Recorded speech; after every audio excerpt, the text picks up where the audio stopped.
Malam ini kita akan bahas tentang bedanya anak hiperaktif sama seeking sensory.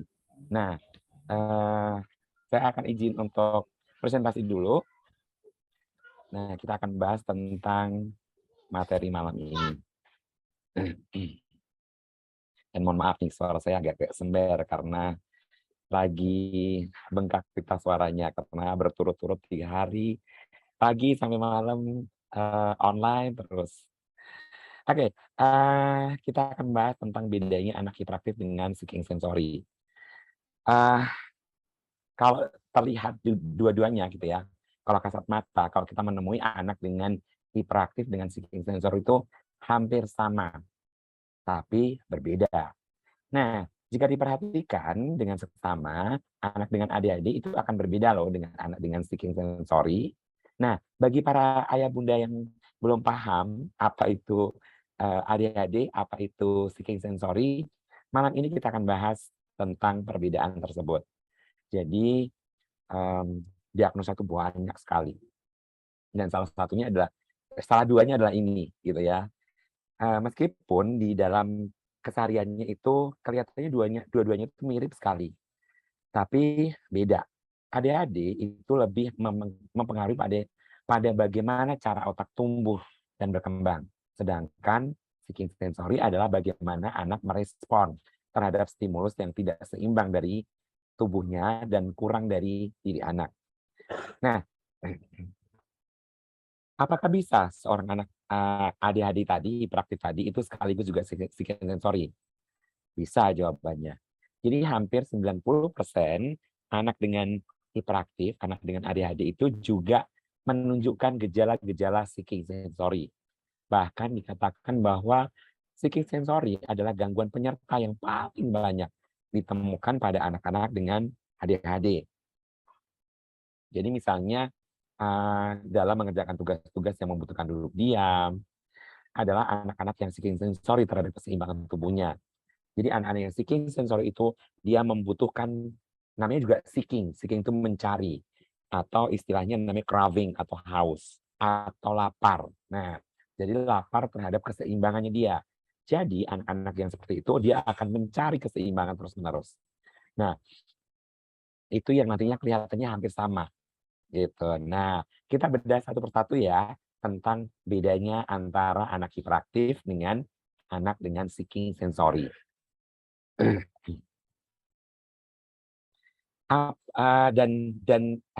Kita kalau ngomongin perbedaan, kita ngomongin juga persamaannya nih. Apa sih persamaan antara anak dengan hiperaktif dengan anak yang seeking sensory tadi, gitu ya, sensory seeking tadi. Baik ADHD maupun seeking sensory adalah gangguan neurodevelopmental. Jadi dua-duanya adalah gangguan perkembangan syaraf, yaitu gangguan yang disebabkan oleh adanya masalah dalam perkembangan otak. Jadi mekanisme terjadinya keduanya gangguan ini melibatkan area-area otak yang bertanggung jawab untuk sensori, motorik, kontrol gerakan, pemusatan perhatian, respon terhadap stimulus yang diberikan oleh lingkungan, dan perilaku yang namanya adaptif. Adaptif itu norma. Jadi nantinya dia normatif dengan keseharian sehari-hari. Nah, karena itulah beberapa gejala gangguan-gangguan ini melibatkan area fungsi yang sama. Misalnya fokus perhatian, perilaku dan bahkan bagaimana seorang anak itu melakukan tugas fungsional. Nah, pada anak dengan ADHD maupun seeking sensory itu terdapat gangguan yang perkembangan otak pada perkembangan otak sehingga mempengaruhi pada fungsi eksekutif, yaitu fungsi otak yang berperan dalam pembuatan keputusan, pengendalian impuls, respon stimulus, fokus dan keterampilan mengorganisir. Akibat hal ini, anak-anak dengan ADHD dan seeking sensory seringkali mengalami gangguan dalam keterampilan sosial, khususnya sekolah dan bermain. Nah, ini yang nantinya harus diperhatikan dengan baik. Nah, kita akan bahas dulu yang pertama nih, seeking sensory. Karena ini yang sering kali ditanyakan ke Instagram saya, sering kali ditanyakan di TikTok saya gitu ya. Jadi banyak para ayah bunda yang nggak tahu tentang namanya seeking sensory. Jadi sensory itu adalah sebenarnya pondasinya otak kita. Jadi pondasinya perkembangan seorang anak. Jadi namanya juga pondasi, layaknya sebuah rumah gitu ya. Layaknya sebuah rumah, pondasi rumah itu justru yang paling penting. Pondasi itu layaknya hal yang mendasar di dalam otak anak, hal yang mendasar pada perkembangan anak. Nah, jadi yang namanya sensori itu luar biasa penting. Dan pematangan sensori ini justru yang paling lama. Tapi hati-hati loh, karena banyak justru yang kebalik. Satu, nggak tahu tentang sensori. Dua, nggak paham tentang pentingnya sensori. Tiga, bahkan di PAUD Playgroup TK itu sekarang banyak yang nggak paham bahwa sensori itu penting. Gitu. Jadi jeder anak-anak yang sudah masuk playgroup TK malah ngejar calistung gitu. Nah, jadi ini yang menyebabkan akhirnya dunia bermainnya anak rusak, kebutuhan sensornya tidak terpenuhi, atau 2 tahun lebih, bahkan hampir 3 tahun nanti ini pandemi. Nah, pandemi, kebutuhan sensori yang harusnya ada di dalam sekitar, di sekitar kita, itu nggak dapat. Nah, anak-anak yang dia tidak mendapatkan stimulus sensori, akhirnya dia mencari stimulus. Nah, jadi namanya seeking sensori, karena kebutuhannya nggak dapat. Nah, itulah yang disebut dengan namanya seeking sensori. Nah, ini adalah pondasi nih, kalau dilihat dari gambar saya yang saya tampilkan ya, yang sebelah kiri ini adalah namanya Pyramid of Learning, menurut Barbara Vallon. Nah, ini pondasinya itu yang warna ungu, namanya the senses. Di sebelah kanan itu adalah terjemahan-terjemahannya, di mana itu adalah tangga perkembangan, di mana sama pondasinya adalah sensori. Nah, sensori yang tidak berkembang dengan baik akan mengganggu ke atasnya. Sehingga kontrol motorik kasar terganggu, kontrol motorik halus terganggu, kontrol motorik oral terganggu, kemampuan berbicara terganggu, dan seterusnya. Jadi, itu yang nantinya kita harus matangkan kenapa kebutuhan sensori atau seeking sensori ini harus dipenuhi. Nah, ini di dalam tubuh anak itu ada 8 sensori loh. Orang awam tahunya cuma 5 indera. Nah, jadi perkembangan zaman, perkembangan ilmu itu sangat luar biasa. Jadi ternyata sudah ditemukan 3 lagi. Jadi indera atau the senses atau sensori tadi itu ada 8. 8 itu 3 yang penting ini justru malah 3 ini malah justru penting sekali nih. Jadi yang pertama adalah taktil atau raba, yang kedua adalah otot sama sendi, yang disebut sebagai namanya proprioceptif, dan yang ketiga adalah vestibular atau keseimbangan. Nah, anak-anak yang tidak mendapatkan stimulus sensori ini, dia akan mencari namanya seeking sensori tadi itu. Jadi anak-anak yang dia tidak mendapatkan kebutuhannya, dia akan seeking. Nah, itulah disebut namanya seeking. Kenapa nantinya akhirnya seperti tidak dapat duduk tenang gitu. Jadi seperti anaknya tidak dapat duduk tenang. Nah, ini yang nanti kita akan bahas lebih lanjut. Nah, gangguan sensori tadi itu dikategorikan di dalam diagnosa namanya SPD, namanya Sensory Processing Disorder. Nah, gangguan SPD tadi itu akan yang paling sebelah kiri itu adanya gangguan modulasi. Nah, ini nih SS ini nih yang disebut dengan seeking sensory itu. SS atau seeking sensory tadi atau disebutnya namanya craving ini adalah yang akan kita bahas malam ini. Nah, ini seeking sensory ini kategori yang B namanya.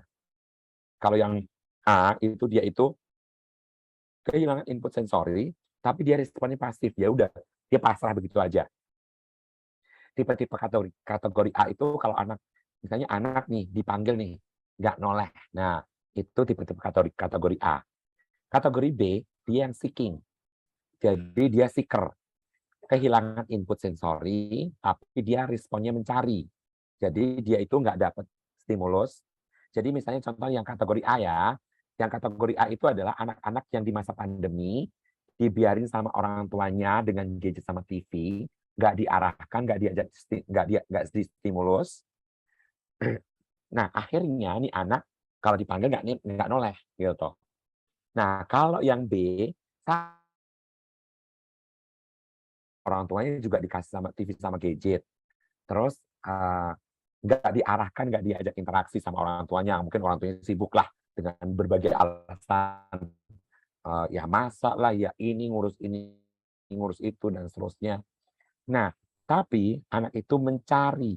Jadi dia itu mencari misalnya, suka dengan suara keras, akhirnya dia nanti bunyi-bunyiin meja, terus suka diayun, dia muter-muter nggak jelas, kayak gitu. Jadi tipe yang B itu mencari. Nah, yang kita akan bahas yang B ini nanti ini, malam ini. Jadi yang kita akan bahas adalah yang tipe seeker. Kita nggak akan bahas tipe A, tipe C, dan tipe D. Nah, malam ini kita akan fokuskan di anak-anak yang dia tidak mendapatkan stimulus, tapi akhirnya dia mencari, begitu. Nah, jadi beda ini antara mencari sama yang dia itu tadi, justru yang menolak. Nah, kalau yang mencari itu tipe-tipenya kayak gini nih, yang seeking sensor itu yang di sebelah kiri. Maunya lompat-lompat di trampolin, suka mencium-cium benda yang dia pegang, suka sikatan, jadi sisir di gini-gini, ya dipakai lah gitu. Suka cahaya, suka klik-klok, saklar gitu. Suka memasukkan makanan ke mulut, suka makanan crunchy, suka sekali digelitikin, suka kakinya menghentak-hentak, bahkan sampai menendang temennya gitu. Suka dengan suara keras, jadi kalau dengerin radio sampai dikeras-kerasin gitu. Nah, itu namanya adalah seeking sensory. Jadi, seringkali anak-anak yang kayak gini nih, suka dorong-dorongan, suka ngelosor di lantai, dan bahkan suka hal-hal yang beresiko. Seperti misalnya melompat-lompat, ketinggian, manjat, nah kayak gitu. Kita malam ini tidak bahas yang avoider. Avoider itu yang dia takut takut naik lift, takut naik trampolin, takut naik motor, takut naik odong-odong. Nah, itu kita malam ini nggak bahas. Jadi, ini yang nantinya akan kita bahas malam ini. Nah, jadi yang tipe seeker-seeker itu lihat nih, nanti yang di sebelah kiri ini nih, misalnya, untuk taktil kaki, untuk raba. Nah, para ayah bunda perlu tahu juga ya, raba itu nanti ada 4 bagian di dalam tubuh anak. Kaki, tangan, badan, mulut. Nah, itu yang nantinya akan harus, kita perhatikan. Apakah dia itu sudah terpenuhi belum, stimulusnya atau stimulasinya, apakah justru ini anak masih mencari. Nah, tipe-tipe yang masih mencari nih, taktil kaki yang masih mencari itu tidak dapat diam kakinya, selalu mencari stimulus, bahkan bisa ekstrim loh, nendang temennya, menginjak temen, berjalan dengan menghentak. Jadi kalau jalan tuh prok, prok, prok, prok, kayak gitu. Dan tidak tahan nih lama memakai kaos kaki atau sandal atau sepatu. Itu tipe seeking taktil kaki. Nah, tipe seeking taktil tangan. Wah, tangan ini tuh gratis aja mencari stimulus, bahkan sangat ekstrim, bisa ngopek-ngopek kulitnya sendiri, kulitnya dikopek-kopek kayak gitu tuh.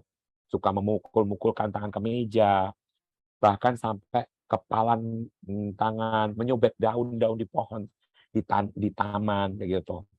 Jadi banyak tanaman pada brodol semua tuh karena dipotekin. Nah, bahkan kalau di TK seringkali display itu dicabut-cabutin, disobekin. Nah, itu tipe yang seeking taktil raba tangan. Nah, kita kita masuk ke, seeking, raba badan. Jadi raba badan ini kalau membutuhkan seeking atau seeking tadi atau membutuhkan atau mencari tadi, cenderung akan menempel-nempel orang atau teman, menyukai digendong, glendot ke gurunya, diminta dipangku, nah kayak gitu. Menyukai rebahan nempel di lantai, dan bahkan menyukai baju yang teksturnya kasar atau berat, dan bahkan menyukai membawa tas gendong. Nah, itu kalau yang, seeking. Nah, kalau kan tangan ke mulut, ngenyet jempol, memasukkan benda ke mulut, suka makanan keras atau kriuk, dan seringkali makan makanan itu diemut lama banget, gitu. Karena dia mau ada tekstur itu ada di mulutnya dia, gitu. Nah, kalau dia proprioceptif atau rasa sendi, berlarian nggak jelas, nempel ke tembok, selalu menggunakan tenaga yang berlebih. Jadi kadang dia nggak ingin dorong, tapi akhirnya dorong gitu. Dan bahkan tidak menyadari tubuhnya. Seringkali berjalan menghentak, terlalu ditekan, dan bahkan suka memakai baju ketat dan membutuhkan atau menggigit atau ya kuku lah, pensil lah, mainan, pastel, kerah baju mungkin, nah kayak gitu.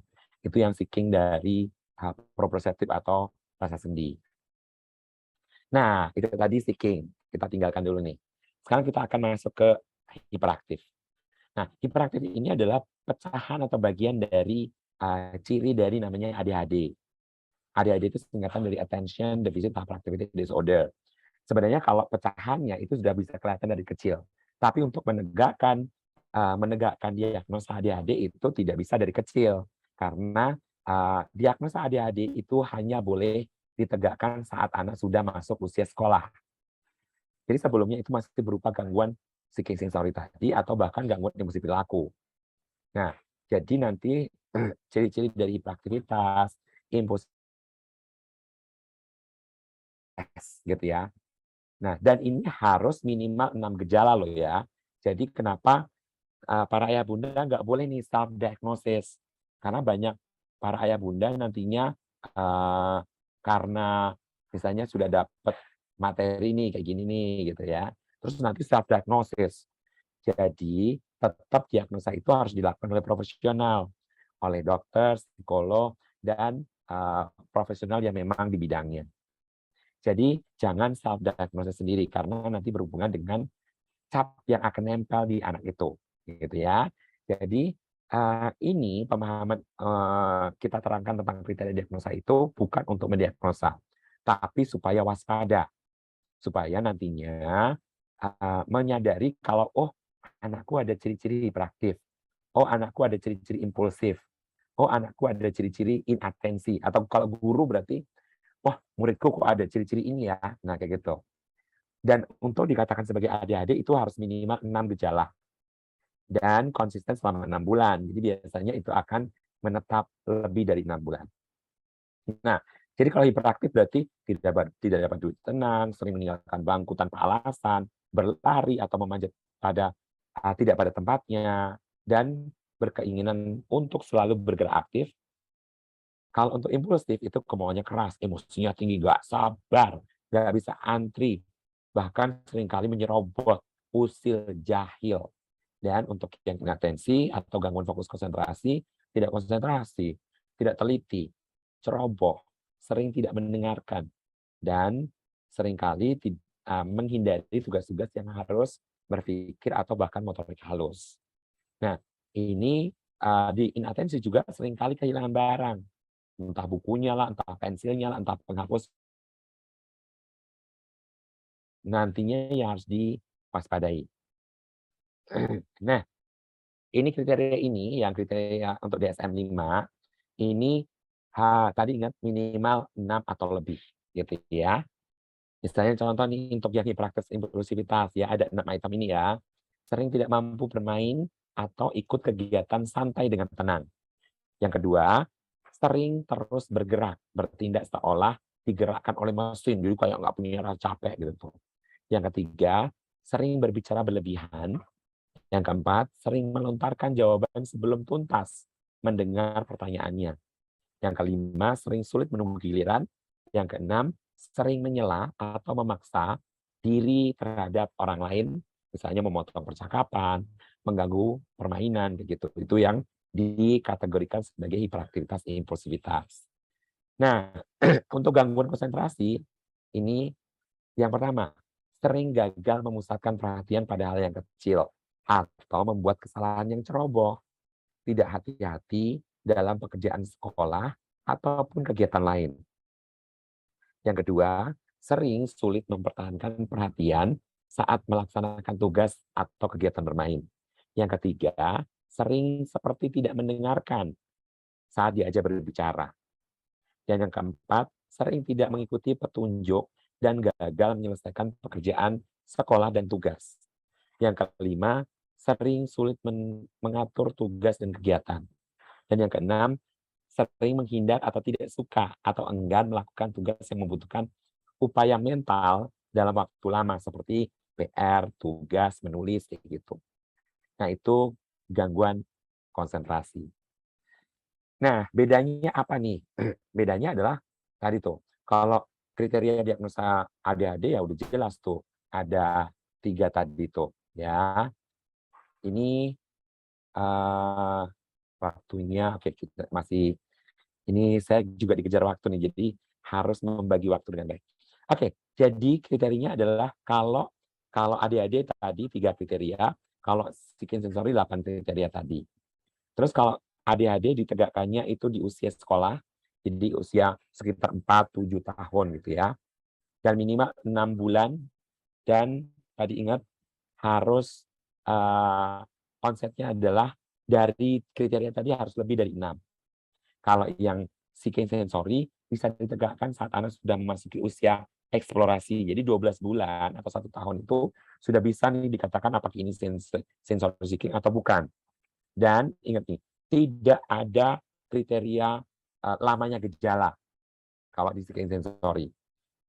Bisa menempel di diagnosa lain kalau psikosensori. Jadi nanti jangan heran ya, kalau psikosensori ini nempel di autis, nempel di ADHD, nempel di Down syndrome gitu. Karena itu bisa bersamaan dengan diagnosa lain kalau psikosensori. Terus di masalah komunikasi, anak dengan psikosensori itu, eee, bis anak yang juga bisa menyebabkan keterlambatan berbicara. Jadi kalau psikosensori tadi bisa menjadi penyebab terlambat berbicara. Tapi biasanya psikosensor itu keterlambatan berbicaranya itu ringan. Jadi biasanya cuma speech delay, gangguan bahasa ekspresif, late talker gitu. Jadi bukan gangguan-gangguan yang, kecuali kalau dia nempel ada di autis dan sindrom dan seterusnya loh ya. Tapi kalau murni karena psikosensori itu gangguan bahasanya ringan. Dan anak akan cepat berbicara setelah psikosensorinya selesai. Makanya nanti kalau ketahuan ada psikosensori benar-benar langsung diberesin. Makanya itu yang menyebabkan kenapa, anak itu akan cepat berbicara atau tidak, itu karena psikosensorinya diberesin dulu, gitu. Nah, psikosensor ini juga, cenderung anak sulit bersosialisasi, dikarenakan sulit mempertahankan bonding dengan orang di sekitar, karena dia kan seeking, gitu. Jadi akhirnya berpengaruh pada emosi dan bahkan, meluap-luap emosinya, gitu. Dan anak dengan psikosensori melakukan gerakan-gerakan yang repetitif diakibatkan karena dia butuh sensor itu. Itu yang di dalam psikosensori. Dan kalau untuk arah treatment-nya beda ya. Kalau ADHD lebih ke arah kontrol diri, kontrol emosi, kontrol fokus konsentrasi, kontrol gerak. Kalau di psikosensori lebih ke arah ke pemenuhan seeking tadi. Seeking taktil, seeking vestibular, seeking proprioceptif, seeking visual, dan seterusnya. Jadi, kalau seeking sensori lebih jelas pemenuhan kebutuhan seeking, gitu. Nah, jadi yang, treatment-nya, kedua-duanya akan membutuhkan keteraturan. Jadi jadwal itu akan masih sangat penting. Jadi jadwalnya harus dibuat. Nah, dan, cara belajarnya itu untuk dua-duanya, itu akan harus memasukkan dengan multi indera. Suasana lingkungan yang kondusif, matikan atau stop TV dan gadget dan seterusnya, pengaturan diet makanan dengan baik, memperbaiki siklus hidup dari mulai bangun tidur, jam bangun, jam tidur, jam makan, jam stimulasinya. Dan harus konsisten kata kuncinya. Jadi bangunnya jam berapa, tidurnya jam berapa. Dan tidak boleh kekurangan namanya melatonin. Jadi kebutuhan tidur malam yang cukup gitu. Dan tidur malamnya pun harus gelap karena melatonin akan bekerja gitu. Nah, dan pemenuhan kebutuhan bergeraknya. Nih, jadi ini contoh-contohnya nanti tinggal dibaca sendiri, ini ada di makalah gitu ya. Oke, ini ya itu aja dari saya. Kita akan buka sesi tanya jawab. Terima Ya, kasih kita persilakan. atas pemaparannya hari ini. Langsung saja, kalau begitu saya buka sesi tanya jawab dengan Mbak Nurhaliza. Ya, silakan Bun. Selamat malam, Pak. Selamat malam. Gini, saya mau nanya, misalnya kalau anak-anak yang seeking sensory, misalnya dia kan mengetuk-ngetukkan meja, tangannya ke meja atau memasukkan sesuatu ke mulutnya, itu pemenuhannya itu bagaimana? Apakah dilarang atau bagaimana gitu? Atau misalnya ada yang suka dia teksturnya pasir aja gitu kan, asal lihat pasir mau kayak berlebihan lah dia gitu ya, mau apakah dipenuhi pasirnya itu tetap dipegangnya atau bagaimana, Pak? Terima kasih. Baik. Pertanyaan yang bagus nih, Bun ya. Itu yang sering banget dialami oleh anak-anak yang seeking sensory. Iya. Jadi Bu Nurhaliza ini benar-benar observasi banget nih anak nih gitu ya. Oke, yang pertama waktu kita belum itu terjadi ya. Jadi gini, nanti di satu momen kita harus memenuhi kebutuhannya. Jadi kita harus memenuhi kebutuhan untuk dia seeking terhadap sensoriknya. Dan nanti mesti diperiksakan dulu ke klinik tumbuh kembang nih, Bun. Karena apakah dia sensori mana yang seeking. Kalau dilihat dari mengetok-ngetokan meja, yang seeking, ada taktil yang seeking, ya. Jadi ada 2 item sensori. Nah, itu dipenuhin tuh. Jadi pemenuhan terhadap sensori proprioseptif atau rasa sendi atau sama sendinya, pemenuhan terhadap stimulus raba di tangan. Nah, jadi diberikan stimulus-stimulus itu dari mulai yang main pasir, dan gradasi pasirnya harus benar, Bun. Jadi dari pasir ke kacang kedelai ke beras, beras ke jagung, nah kayak gitu tuh. Jadi nanti anak itu akan melakukan stimulus sensori taktil. Nah itu sebenarnya pembahasan itu ada di dalam sensor integrasi namanya. Nah jadi dan bahkan nih Bun, perlu dicek apakah cuma di bagian tangan aja.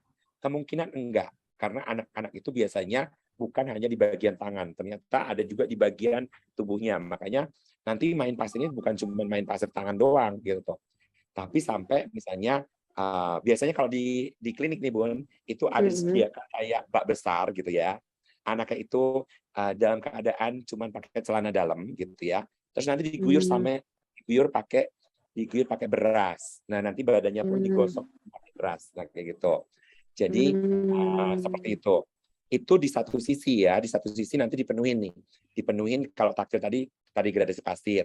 Kalau proprioseptifnya nih, nanti diajarkan untuk misalnya meninju sandbag. Jadi nanti kalau di klinik itu ada kayak kantong pasir yang digantung, nah kayak gitu. Jadi nanti akan ada memukul sandbag gitu. Nah itu pemenuhannya untuk yang proprioseptif. Kalau di satu momennya, kalau itu terjadi di pas momen pembelajaran gitu ya, ingat nih, tidak boleh melarang. Yang harus dilakukan oleh orang tua atau guru adalah mengarahkan dan melakukan gerakan fungsional. Ingat nih. Jadi misalnya contoh dia mengetok-ketokkan tangan ke meja, kita tidak boleh melarang, tidak ketuk-ketuk. Semakin dia dengar ketuk-ketuk, semakin dia akan lakukan, semakin akan terinternalisasi masuk ke alam bawah sadar, mengetok-ketok. Ingat nih. Jadi yang harus dilakukan adalah, nah misalnya menggantikan dengan tos. Misalnya contoh azam gitu ya. Azam, tos dulu dong saya. Tos. Tosnya mana tosnya? Yes, tos. Nah kayak gitu. Jadi diberikan aktivitas yang nantinya menggantikan perilaku itu. Jadi tos, main drum, main ketipung, tadi pukul sandbags kayak gitu tadi. Jadi yang harus dilakukan adalah menggantikan perilaku yang tadi menjadi perilaku yang baru. Perilaku yang barunya itu yang fungsional, yang tidak boleh melarang tadi, ingat nih. Jadi mengarahkan namanya. dan mengarahkannya bahasa positif. Tidak boleh keluar dari mulut kita, jangan, tidak, nggak boleh. Nah, kayak gitu. Jadi itu yang nantinya harus dilakukan. Nah, ini baru 2 nih, Bun. Nanti tata laksananya ada banyak banget soalnya. Termasuk ini kalau anak ini masih kayak gitu, itu adalah salah satu tanda anak yang dia itu di dalam tubuhnya sebenarnya banyak namanya kasomorfin dan glutamorfin. Jadi anak-anak yang seperti itu dia tidak merasakan rasa sakit. Jadi dia kayak ambang sakitnya itu rendah sekali. Nah, jadi dia itu harus melakukan diet. Nah, nanti biasanya kalau yang kami di Yamed itu akan dicek dulu darahnya. Jadi anak itu akan diambil darahnya, dicek yang namanya IgG, food allergy. Apakah ada alergi makanan yang memang, nah hampir 99% tadi yang dia itu kebal, tidak merasakan sakit dan seterusnya itu diakibatkan karena kasomorfin dan glutamorfinnya cukup tinggi. Dan memang alergi terhadap kasein dan gluten. Gluten makan makanan yang mie instan, roti, wafer, biskuit, spaghetti, pizza, donat, kokokran, kayak gitu. Nah, jadi itu yang nantinya harus dilakukan juga. Jadi bukan hanya sekedar memberikan pemenuhan, bukan hanya sekedar mengarahkan, tapi juga dietnya dijaga dengan baik gitu toh. Jadi itu satu paket yang tidak boleh satu pasalnya hilang gitu toh. Gitu Bu. Bu Nurhalijah cukup jelas? Pak mau nanya lagi biar lebih jelas, Pak. Gini Pak, misalnya kan kok anak autis itu kan dia kan kalau dalam hal bahasa kan nggak bisa panjang-panjang sama mereka. Dan biasanya ada beberapa terapi untuk melarangnya itu dengan bahasa tidak. Karena kalau misalnya kita bilang tidak boleh, mereka tidak mengerti bahasa yang panjang-panjang. Ada beberapa terapis bilang seperti itu. Lah justru itu terapis bodoh namanya. Anak autis itu tidak ngerti lawan kata, Bu. Jadi misalnya tidak lempar. Anak autis itu tidak ngerti lawan kata lempar itu apa. Jadi kalau tidak lempar ya langsung dirapikan sayang, rapikan. Nih, itu terapis yang bodoh gitu. Itu terapis yang beneran itu gini nih. Banyak terapis bodoh begitu. Nah, itu tidak akan terjadi di Yamed gitu. Karena di Yamed terapisnya teredukasi. Banyak terapis bodoh kayak gitu. Nah, jadi ingat nih, jangan percaya sama terapis bodoh. Nah, jadi ingat nih, anak autis itu nggak ngerti lawan kata. Jadi misalnya contoh, tidak gigit. Ya semakin kita ngomong, tidak gigit, yang didengar gigit. Yang dia akan lakukan gigit. Gitu. Jadi harusnya, lepas sayang, lepas. Tidak pukul. Langsung dibilang, pegangnya yang lembut dong sayang. Pegang yang lembut. Jadi diarahkan namanya. Diajarin. Namanya juga anak autis. Gitu. Nah, lihat anak autis kan, Bu? Saya guru iya. Iya, kan anak autis nggak ngerti. Jadi harus bahasanya singkat, tidak boleh ngomong lawan katanya. Jadi gini nih, Bu, kita nggak boleh ngomong tidak hitam. Langsung aja putih sayang, putih. Gitu. Jadi tidak boleh ngomong tidak pukul. Langsung aja, pegangnya yang lembut dong sayang. Pegang lembut ya. Lembut, pegang lembut, gitu. Paham, Bu? Makasih ya, Pak. Sama. Selanjutnya Bunda Putri. Assalamualaikum. Waalaikumsalam. Waalaikumsalam Bunda Putri. Silakan. Dokter, saya mau tanya, anak saya sudah observasi. Terdengar, Dok? Iya, terdengar. Sudah observasi di usia 3 tahun 10 mau ke 11 bulan. Oktober besok umur 4 tahun. Tapi di observasi itu sudah didiagnosa cenderung ke ADHD. Hah? Iya, 3 tahun? cenderung. 3 tahun? Iya, 3 tahun 11 bulan. Oktober besok baru 4 tahun, Dok. Salah kali, Bu. Dibilangnya udah cenderung mau ke ADHD. Saya agak bingung, Dok, karena kalau saya lihat anak saya terlihat tidak apa-apa, tapi memang ada cenderung kayak misalnya kadang saya kan masukin ke PAUD ya. Cuma memang di PAUD yang saya masukin itu anaknya memang di atas 4,5 tahun minimal. Nah, dia memang masih cenderung lari-lari. Tapi kalau menurut saya sepertinya memang di umur anak segitu memang sepertinya memang explore lari-lari, belum Makanya mau gini nih, Bu, duduk tenang itu gitu. observasinya di mana? Observasinya di mana? Observasinya di mana? Karena gini Oke nih, dok, makanya ya pilihlah tempat yang benar gitu. Karena nanti kalau nggak benar, dia nggak tahu nih cara mendiagnosa mungkin. Jadi ya kita nggak a priori gitu ya. Itu tempatnya itu nggak benar. Jadi ibu harus lakukan lagi second opinion ke tempat yang benar gitu. Saran saya itu aja. Karena takutnya gini. Tadi ingat nih, itu tadi fase usianya adalah usia fase eksplorasi. Oh, usia segitu kok didiagnosa ADHD loh gitu. Jadi bisa saja namanya seeking sensory, bisa saja ya. Kan saya nggak lihat ya, saya nggak ngecek ya. Tapi yang jelas bukan ADHD gitu, intinya gitu. Yang jelas tapi bukan kalau sorry dok, tapi kalau saya lihat tadi ada di poin-poin yang ADHD tadi, tapi memang ada beberapa seperti yang tadi dokter bilang kan, lari-lari, tidak duduk tenang, itu kan memang cenderung ke ADHD. Tapi memang di usianya kurang 2 bulan. Iya, jadi dari umur gagal, dari umurnya aja udah gagal. Jadi kalau dari umur gagal itu diagnosanya masih seeking sensory gitu. Oke. Ya, jadi baik dok. belum lah waktu di usia itu belum boleh gitu. Berarti di usianya itu memang harusnya hanya main-main aja ya dok, jangan dicalistung, jangan. Makanya jadi gini, itu juga nih para orang tua juga harus pintar, jangan memilih sekolah yang dia tidak mengutamakan. Ini ngomongin tentang playgroup TK loh ya. Jadi ngomongin playgroup TK itu jangan ngomongin operasinya ke calistung gitu.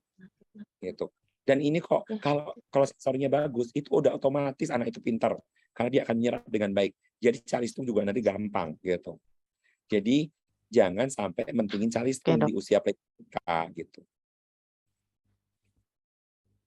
Gitu, Bu. Kalau di cenderung ke ADHD apa bisa menaiki IQ gitu nggak sih dok?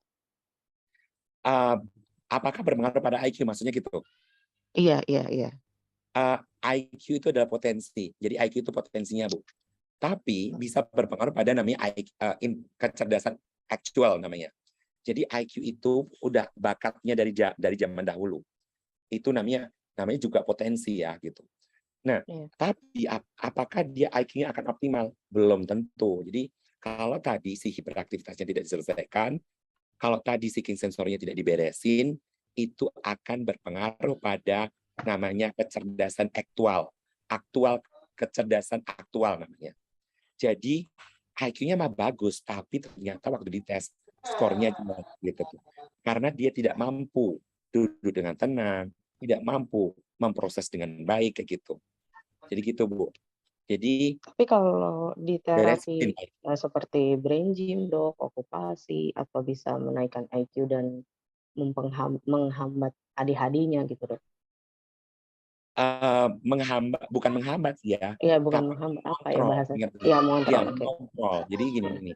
Ya, jadi makanya pentingnya itu terapi dan terapinya belum tentu yang itu tadi gitu ya. Bisa saja dia masih di fase neurosenso, yang masih diusap-usap tuh, yang masih diusap nanti terus dibidong kayak gitu tuh. Jadi bisa jadi masih seperti itu. Jadi apakah nanti terapinya yang mana? Lihat nanti hasil dari observasi dan tes. Gitu, Bu. Jadi jadi kita nggak ngomong tentang brain gym itu masih udah tinggi banget tuh. Karena brain gym itu nantinya begini gitu tuh. Nanti begini gitu tuh. Ini masih jauh banget nih gitu. Jadi mungkin bukan yang Ibu sebutin tadi brain gym tadi, tapi masih di fase neurosenso, sensor integrasi, nah kayak gitu. Jadi masih di fase dasar mungkin gitu. Nah, apakah yang di sini atau yang di sini tadi observasi tadi. Makanya carilah tempat observasi yang benar karena nantinya itu menentukan program, menentukan selesai atau nggak selesainya masalah. Gitu, Bu. Oke, dok. Ya, siap, dok. Baik, terima kasih banyak, dok. Ya. Assalamualaikum. Sama-sama, Bu. Waalaikumsalam.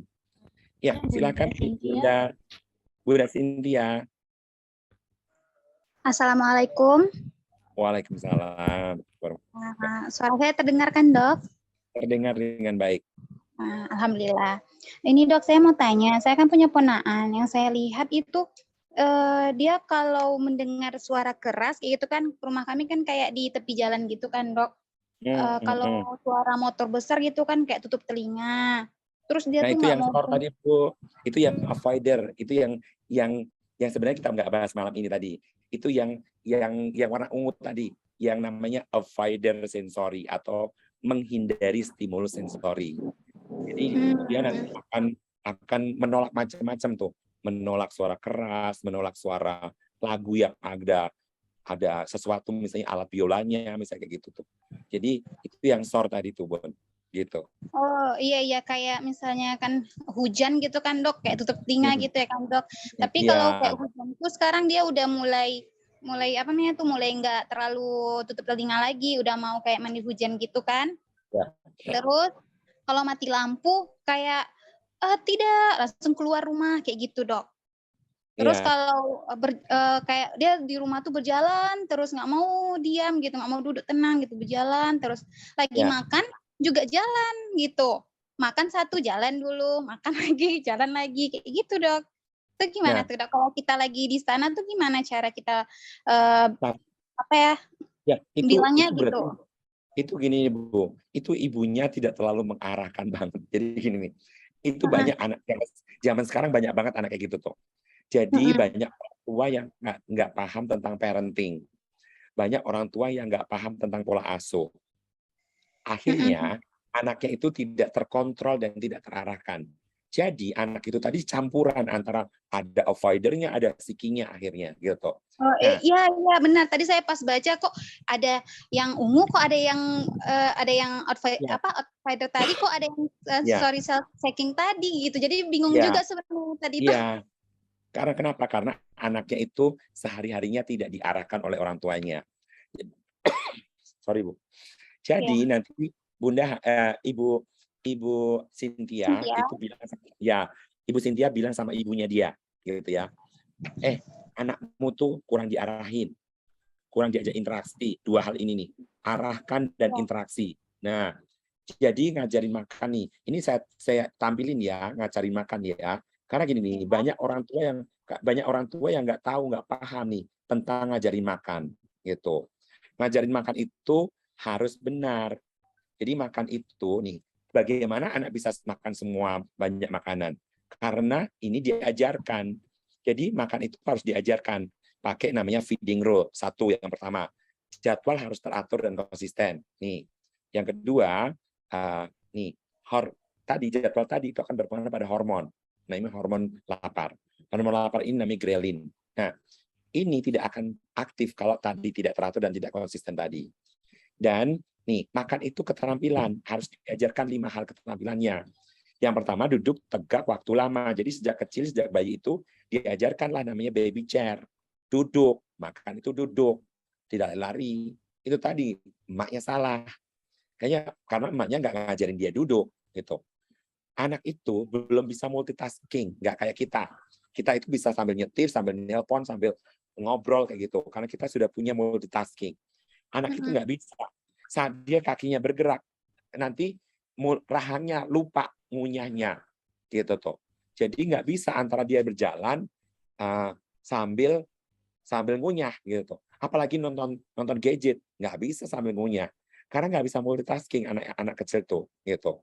Jadi ingat nih, harus diajarkan motorik kasar, duduk tegak waktu lama, motorik halus, megang makanan, jadi namanya finger food. Jadi telapak tangan kita itu ada saraf-saraf untuk nafsu makan.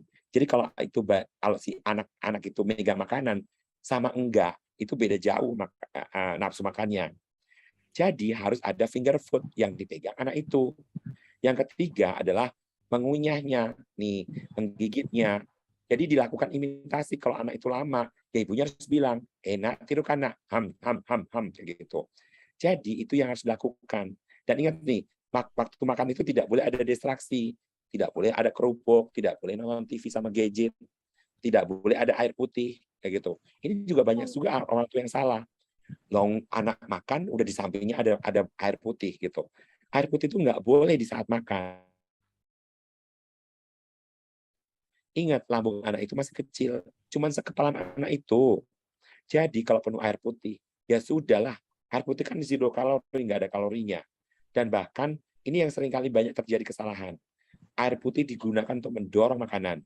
Akhirnya lambungnya udah penuh, anaknya nolak makan karena udah kenyang gitu tuh.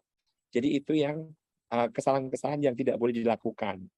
Jadi nanti itu bilangin dulu sama emaknya karena Iya, kasihan Dok. anaknya. Karena kasihan Iya, gini nih. kemarin. Mm-mm. Iya, karena Kemarin anaknya aja kan kayak saya bilangin anaknya kan udah yang satu lagi yang adiknya tuh kayak udah mukul-mukulin orang, Dok. Kalau nggak terima kan iya pukulin kayak gitu ya kan. Saya bilang sama ini betul. anaknya tolong jangan dikasih gadget, coba saya bilang gitu kan. Terus saya tengokin lah berapa hari gitu kan, Dok. Masih dilihat, masih dilihat. Masih Iya, karena dikasih gini. lihat ke sekali kalau ketika ibunya capek pulang kerja kayak gitu masih diliatin kayak gitu. Iya, karena gini nih, banyak orang tua yang nggak nyadar ngerusak anaknya gitu. Nah itu tadi nih, mau punya anak 2 kek, mau punya 3 kek, 3-tiganya rusak semua nantinya ya. Kasihan anak-anak yang dirusak alam sama ibunya tadi tuh kayak gitu. Karena anaknya tidak diarahkan, tidak diajak interaksi. Ya udah, dipikir tuh gini nih, dipikir ngasuh anaknya itu cuman mandiin, bangunin, ngasih makan, nggak pakai jadwal, nggak pakai aturan gitu tuh. Nah itu yang banyak-banyak dipikirkan oleh para orang tua, banyak yang salah kaprah dalam mengasuh anak. Yang ujung pangkalnya ya kami nih, ini tumbuh kembang yang nantinya kelabakan nerima anak-anak kayak gitu. Karena memang sudah lama orang tuanya tidak melakukan proses pengasuhan yang benar, kayak gitu, Bun. Iya. Berarti ini juga ada kaitannya dengan sensory checking. Tadi ada kaitannya dengan ini nggak, Dok? Kalau misalnya dia masuk ke tempat yang baru, nggak mau, aku nggak mau. Ya, Tempatnya tutup. karena gini, anak itu cenderung akan di zona nyaman akhirnya. Jadi, iya, karena dia kan akhirnya cenderungnya maunya di zona nyaman. Karena dia nggak mau nih keluar dari zona nyamannya dia, gitu. Jadi, orang tua yang tidak mengarahkan ya akan dia tinggal di zona nyaman terus. Kasihan anaknya, kayak gitu. Oh iya benar, Dok. Satu lagi, Dok. Kayak tadi tuh kan misalnya dia lapar gitu kan, Dok. Harusnya kan ada jadwal makan gitu kan. Kalau seandainya dia lapar misalnya kayak cepat dikasih gitu, Dok. Yang intinya saya lihat kayak gini, orang tuanya gimana anaknya tuh diam. Kalau anaknya mulai kayak tantrum gitu kan, apa namanya tuh orang tuanya udah ketakutan duluan gitu. Soalnya anaknya ini kalau tantrum suka hantukin kepala ke dinding, ke lantai kayak gitu-gitu, Dok. Ya, karena itu sudah dibaca si emaknya gitu ya. Jadi nanti bilang juga sama emaknya bahwa janganlah kayak gitu, janganlah anaknya itu sebenarnya. Jadi yang mengajarkan hal tersebut juga si emaknya itu sendiri. Nih, jadi saya akan tampilkan ini ya, slide-nya dulu ya, supaya nanti Ibu paham, supaya bisa jelasin ke Ibu tadi dengan baik gitu ya. Nah, lihat nih. Jadi perilaku buruk itu diibaratkan sebagai rumput liar, gitu ya. Nah, liar itu jangan dipotong, jangan dipupuk, harusnya dipotong kalau perlu dicabut sampai akar, gitu tuh. Nah, jadi janganlah ngasih reward, ngasih hadiah pada saat dia jelek. Jadi ini siapa yang bikin anak kayak gitu? Ya sebenarnya ibunya itu sendiri yang ngajarin. Nih di dalam teori udah jelasin. Perilaku buruk itu dipelajari anak dari lingkungan, dari ayah ibunya itu tadi, lewat proses interaksi sosial sehari-hari.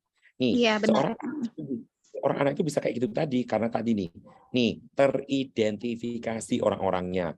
Orang-orangnya itu teridentifikasi semua. Jadi dia udah ngebaca nih, emak ini kayak gini nih.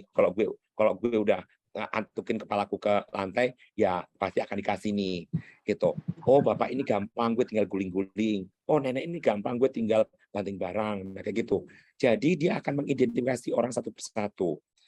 Jadi ingat nih nanti sampaikan ke ibunya tadi, tantrum itu nggak apa-apa kok. Jadi jangan tantrum itu memang cara anak untuk minta sesuatu agar dituruti. Jadi justru dengan tantrum jangan dituruti. Kalau anak tantrum itu sederhana banget. Cukup kita temenin dia, kita jongkok, kita nggak boleh panik, kita nggak boleh marah. Santai aja, temenin dia. Pastikan aman lingkungannya. Kalau sampai dia itu antukin kepala, ya tinggal di pampering itu ditadahin. ditadahin kepalanya, tapi jangan menggubris, ingat nih. Dan ingat divalidasi. Oh, kamu marah ya, kamu kesel ya. Nah, divalidasi itu kayak gitu. Dan bantu anak untuk meregulasi emosinya. Rumusnya namanya jika maka. Ayo, jika mau dikasih duduk yang manis lah. Kalau duduk yang manis, udah kasih. Kalau kayak gitu, maaf ya, belum bisa dikasih ya. Nah, kayak gitu. Jadi ingat nih, kalau anak tantrum itu justru perilaku tantrumnya diabaikan. Jangan direspon. Merespon tantrum seperti nyiram minyak ke dalam api. Jadi, kalau dia itu, bahkan kalau dia pas lagi kayak gitu minta dipeluk gitu, jangan mau, biarkan dia lebih tenang dulu baru dipeluk. Dan diingat nih, jangan pernah menenangkan saat dia tantrum, karena justru akan membuat dia mengulangi lagi hal tersebut. Gitu, Bun. Oh Gitu ya, ya. cukup jelas Dok. Terima kasih banyak ya Dok. Sama. Terima kasih Bunda. Selanjutnya Bunda Ratna dari Malang. Ya, Bunda Ratna, silahkan.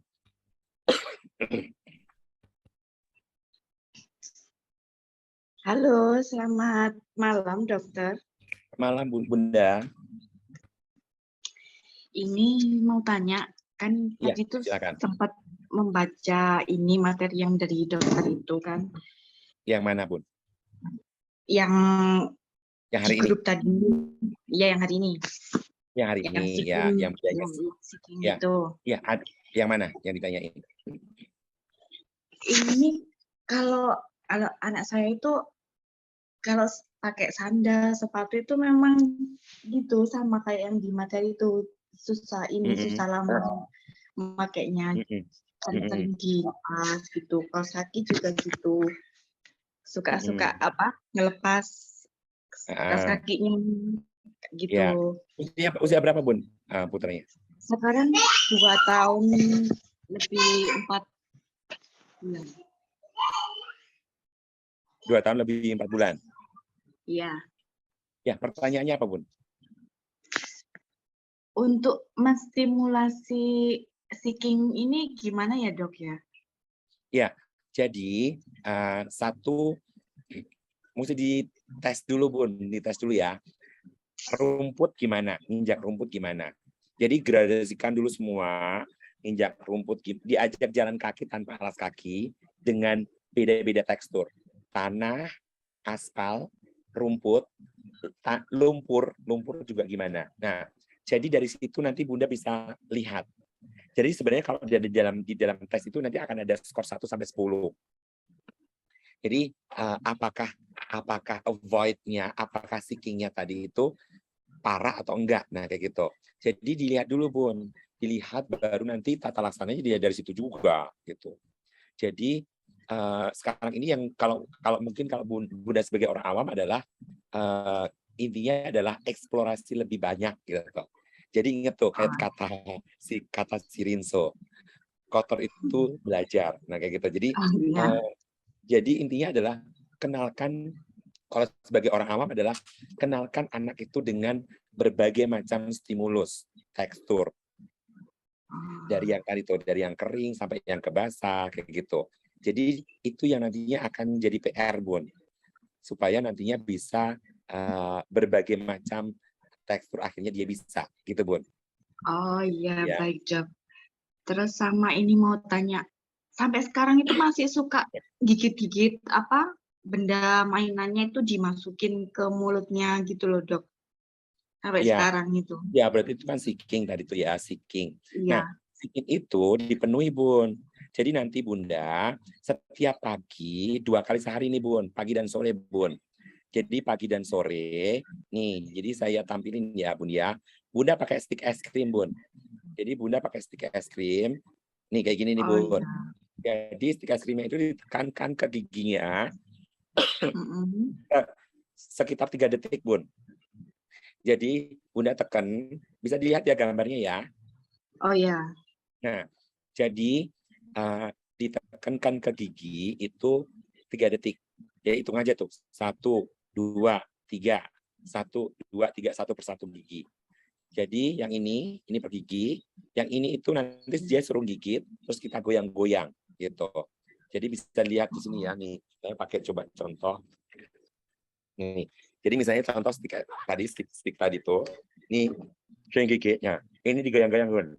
Digoyang-goyang depan, belakang, kanan, kiri, atas, bawah gitu. Jadi kayak tadi tuh, kayak yang digambar tadi tuh.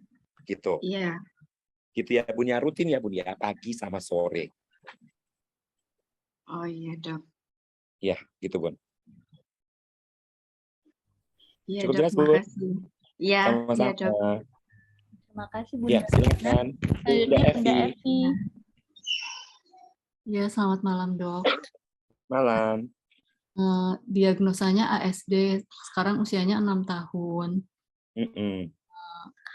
Ini Pertanyaannya, Bun. pertanyaannya, selain memasukkan benda apa saja ke mulut, dia juga suka menempelkan mulut ke tembok, ke jendela, ke pintu gitu. Oke, jadi gini, Apakah Bun. sama seperti Ibu yang tadi, Bu Ratna? Iya, jadi yang pertama tadi Bunda harus lakuin yang kayak tadi tuh, yang kayak dilakukan ya. Yang kedua, Bun, dia sudah verbal belum, Bun? Non-verbal, Dok. Non-verbal. Nah, jadi berarti satu nih, Bun. Dietnya harus ketat, Bun. Ingat nih, karena usia 6 tahun nih, saya agak khawatir nih. Karena ingat, usia emas itu cuma sampai 6 tahun. Usia emas itu cuma sampai 6 tahun. Jadi ini yang saya agak khawatir karena nantinya dia akan non-verbal selamanya kalau tidak dibereskan, gitu ya. Jadi ingat nih, jadi nantinya benar-benar inilah nih, 6 tahun adalah selesainya masa usia emas. Dan waktu kita untuk membuat dia bisa verbal itu tinggal setahun lagi. Karena nih, 7 tahun anak autis ya tidak akan verbal sampai nanti. Jadi penanganan ini kita masih punya waktu 1 tahun. Jadi 1 tahun ini benar-benar nantinya harus kejar tayang. Ini namanya injury time. Injury time itu benar-benar kita harus ngejar benar-benar gitu ya. Jadi itu yang harus dilakukan. Dan nanti mulai hari ini Bunda satu diet ketat dengan baik makanannya. Terus ajarkan, Bun, ajarkan tentang tadi arahan sama. Nah, ada beberapa yang memang harus disimbolisasi. Jadi nantinya dia harus diajarkan mana yang yes, mana yang no, mana yang true, mana yang false. Nah, ininya rules-nya itu dalam bentuk gambar benar-benar kalau perlu gambarnya gede gitu ya. Nih gambarnya itu gede. Nih. Jadi nanti benar-benar yang tadi ini yang mulut nempel ke tembok tadi benar-benar difoto, disilang gitu.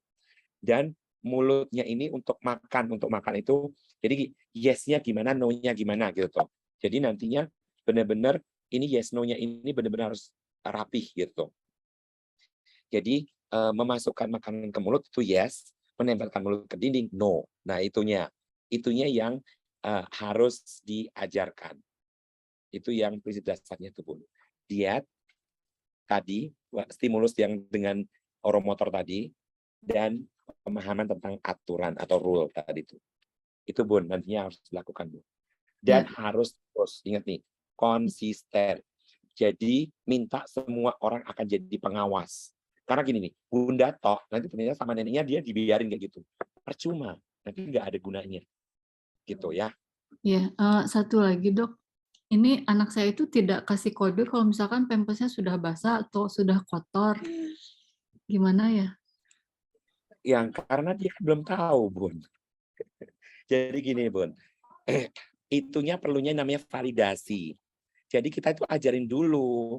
Ini yang kita, dan gini ya, kalau Bunda memang niat jadi mau mulai toilet training, yang namanya toilet training itu nggak boleh pakai pampers. Gimana sih, Bun? Emang Bunda nggak diajarin? Jadi kalau yang namanya, kalau gini ya, kalau Bunda memang sudah berniat untuk melakukan yang namanya toilet training, itu harus mau susah payah selama 6 bulan pertama. Karena anak itu tidak boleh sama sekali pakai pampers. Tidak boleh sama sekali pakai diapers. Jadi benar-benar nih. Jadi benar-benar tidak boleh pakai gitu. Ya kalau selama dia masih pakai, ya ngapain juga. Ya nggak ada gunanya lah. Nih, Bunda bisa lihat di slide saya nih di sebelah kanan. Nomor 1 adalah membersamai anak dalam latihan kemandirian. Mau repot untuk 6 bulan pertama. Ingat tuh. Jadi mau repot untuk 6 bulan pertama dan komitmen dan konsisten dengan aturan, tidak pakai pampers gitu. Jadi ya 6 bulan benar-benar tidak pakai pampers. Terus ini afirmasi tadi penting. Oh, kamu mau pipis? Oh, pipis. Ayo sini gitu. Jadi afirmasi tadi penting. Oh, pipis. Oh, kamu mau pipis. Nah, kayak gitu. Dan bahkan nanti ada aturan-aturannya. Bunda bikin jurnal dulu. Jurnal dia pipis itu setiap jam berapa. Dan setiap 1 sampai 2 jam itu harus membawa ke toilet. Kayak gitu. Lalu namanya anak autis kok. Dipakai pampers terus kita suruh dia sadar tentang dia pipis. Ya mana bisa gitu. Paham nggak, Bun? Ya, paham, Dok. Terima kasih. Iya, gitu ya. Oke. Ibu Kita udah jam Mutmainah. 20. Jadi buat Bunda Mutmainah, nanti kalau misalnya mau ingin bertanya, DM aja ke Instagram saya, nanti akan saya jelasin. Karena waktunya sudah ini habis ya, Dok. jam. Iya. Oke, saya kembalikan ke Bunda Reni. Terima kasih Pak Tri atas pemaparan dan tanya jawabnya hari ini. Alhamdulillah tidak terasa waktunya sudah habis. Terima kasih Ayah Bunda yang telah menyimak webinar kita hari ini. Saya mewakili admin, yang admin lainnya mohon maaf dan undur diri apabila banyak salah dan kurangnya. Saya mohon dibukakan pintu maaf sebesar-besarnya. Untuk yang ingin bertanya langsung, mungkin bisa langsung ke IG-nya Bapak Tri, T_Gunadi. Wabillahi taufiq wal hidayah. Wassalamualaikum warahmatullahi wabarakatuh. Waalaikumsalam warahmatullahi wabarakatuh. Waalaikumsalam warahmatullahi wabarakatuh.